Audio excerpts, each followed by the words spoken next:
तो दोस्तों कहानी की शुरुआत फ्लोरिडा शहर के छोटे से कैफे से शुरू होती है। इस कैफे में 17 साल की लीजा काम किया करती है। उसकी मुस्कान और सेवा का तरीका ऐसा था कि कैफे के सभी ग्राहक उसके व्यवहार से काफी ज्यादा खुश रहा करते थे और उसके बॉस उसकी मेहनत से काफी ज्यादा खुश था। लेकिन जब लीजा का दिन का काम खत्म करने के बाद जब वह घर पर लौटती है तो उसके चेहरे पर उदासी छा जाती है। उसके चेहरे पर छाई उदासी इस बात की गवाह होती है कि उसका घर उसके लिए सुरक्षित स्थान नहीं है। जैसे ही लीजा अपने घर की ओर लौटती है तो हम देखते हैं कि वह हमेशा से अपने घर के बारे में सोचा करती है और वह उसके घर पे एक ऐसा स्थान बन चुका था। उसे हर पल डर और घुटन महसूस होती थी।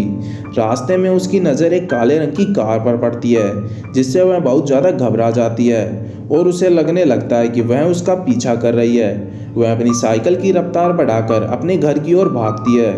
घर पहुंचते ही हमें पता लगता है कि वह घर लीजा का नहीं बल्कि उसकी नानी और उसके बॉयफ्रेंड मॉरिस का होता है। जहां हमें पता लगता है कि मॉरिस वही आदमी है जो उसकी ख्यालों में हमेशा आया करता था।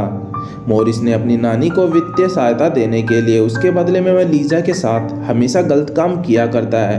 एक दिन लीजा इस स्थिति से तंग आकर सुसाइड नोट लिखती है लेकिन उसमें खुद को खत्म करने की हिम्मत नहीं होती है। जहां हमें पता लगता है कि लीजा की मां ने उसे 14 साल की उम्र से ही उसकी नानी के पास भेज दिया था। जहां लीजा को लगता है कि उसकी मां ने उसकी नानी के पास उसे इसलिए भेजा है ताकि वह उसकी हेल्प कर सके और वह मॉरिस की मदद से बच सके। लीजा अपनी पूरी सैलरी अपनी नानी को दे दिया करती है लेकिन स्थिति में कोई भी सुधार नहीं आता है। अगले दिन लीजा अपनी छोटी बहन को कॉल कर यह सब बताती है। वह उसकी बात को समझ जाती है लेकिन उसकी माँ को यह सब पता होता है लेकिन वह उसे नजरअंदाज किया करती है क्योंकि उसे उसकी बिल्कुल भी परवाह नहीं थी। जिसके बाद हम देखते हैं कि लीजा की जिंदगी में और भी जटिल प्रॉब्लम्स आने वाली हैं। जहाँ जब एक दिन वह कैफे से घर लौट रही थी तब लीजा को वही काले रंग की कार दिखाई देती है। इस बार वह कार उसकी साइकिल का पीछा करती है। लीजा तेजी से अपनी साइकिल को चलाते हुए घर की ओर भागती है लेकिन अचानक एक आदमी उसे पकड़ लेता है और उसे किडनैप कर उसी काली कार के अंदर ले जाता है। वह आदमी लीजा को अपने काले रंग की कार में ले जाकर उसके साथ काफ़ी गलत काम करता है। इसके बाद वह लीजा को एक सुनसान अपार्टमेंट में ले जाता है। लीजा की आंखों पर पट्टी भी बांध देता है ताकि वह आदमी का चेहरा ना देख पाए।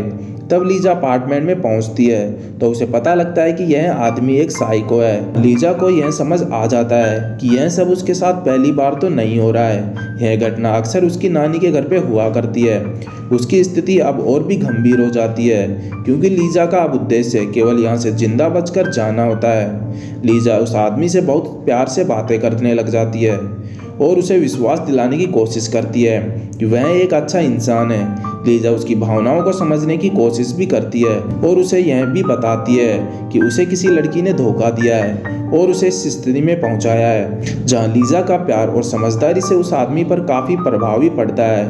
दूसरी ओर लीजा की नानी उसकी गुमशुदगी की रिपोर्ट भी दर्ज करा देती है और पुलिस उसकी खोज में जुट जाती है। लीजा की मां पुलिस से संपर्क करती है तो वह कहती है कि लीजा अपने बॉयफ्रेंड के साथ भाग गई होगी। लीजा की छोटी बहन पुलिस को बताती है कि लीजा कभी भी ऐसा नहीं कर सकती है, वह जरूर किसी बड़ी प्रॉब्लम में है। इस वजह से वह पुलिस को उन्हें ढूंढने को कहती है। पुलिस लीजा के काम करने वाले कैफे पर भी पहुंच जाती है जहां मालिक भी लीजा की काफ़ी ज़्यादा अच्छाई की तारीफ करता है। वे उसकी तलाश और भी ज़्यादा तेज कर देते हैं। उसी अपार्टमेंट में जहां लीजा बंद है वह आदमी पूरी तरह हिंसक बन चुका था। जिसके बाद हम देखते हैं कि वह आदमी लीजा पर काफ़ी ज़्यादा टॉर्चर करता है और वह लीजा को कभी भी जान से मार सकता था। लेकिन लीजा अपने भावनात्मक शब्दों में शांत रहने की कोशिश करती है। वह उसे कहती है कि उसके बीमार पिता की चिंता है। वह उसे फ़ोन कर उनसे बात करना चाहती है इसीलिए वह अब कॉल कर रही थी। लीजा की इस भावनात्मक अपील से वह आदमी भी मान जाता है और उसे छोड़ देता है। जिसके बाद लीजा को वहाँ पर उसकी छोटी बहन की एक बात भी याद आती है कि किसी भी परिस्थिति में हिम्मत और धैर्य को बनाए रखना है। जब वह आदमी लीजा को छोड़ने का फैसला करता है तो लीजा यकीन दिलाती है कि वह कभी भी किसी को नहीं बताएगी और वह हमेशा उसकी गर्लफ्रेंड बनकर रहेगी।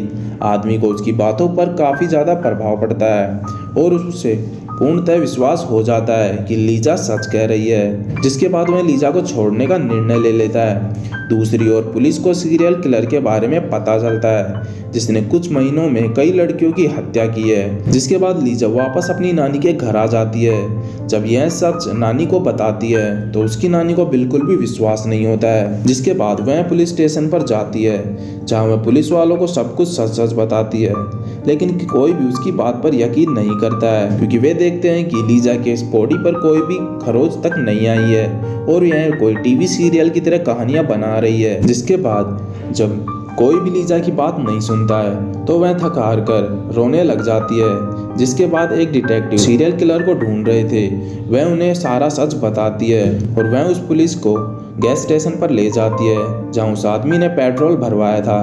कैमरे की फुटेज से पुलिस को महत्वपूर्ण सबूत भी मिल जाते हैं। लीजा की पहचान की पुष्टि भी की जाती है। पुलिस उस आदमी को ट्रैक करना शुरू कर देती है और उसे गिरफ्तार भी कर लेती है। जहां लीजा की बहादुरी और साहस से पुलिस वाले भी काफी ज्यादा खुश होते हैं, क्योंकि वह सीरियल किलर भी वही आदमी था जिसने लीजा को किडनैप किया था।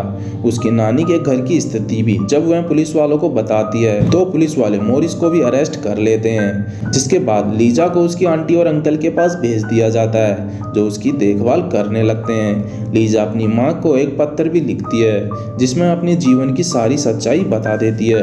अंत में सीरियल किलर को उम्र कैद की सजा हो जाती है और आखिर में हम देखते हैं कि कई साल बाद लीजा पुलिस ऑफिसर बन जाती है। इस कहानी में हमें यह सिखाया गया है, बुरे समय में उम्मीद नहीं छोड़नी चाहिए और हमेशा सच का सामना करना चाहिए। तो दोस्तों, आपको मूवी का एक्सप्लेनेशन कैसा लगा कमेंट करके जरूर बताएं। हम मिलेंगे आपसे एक और नए वीडियो के अंदर।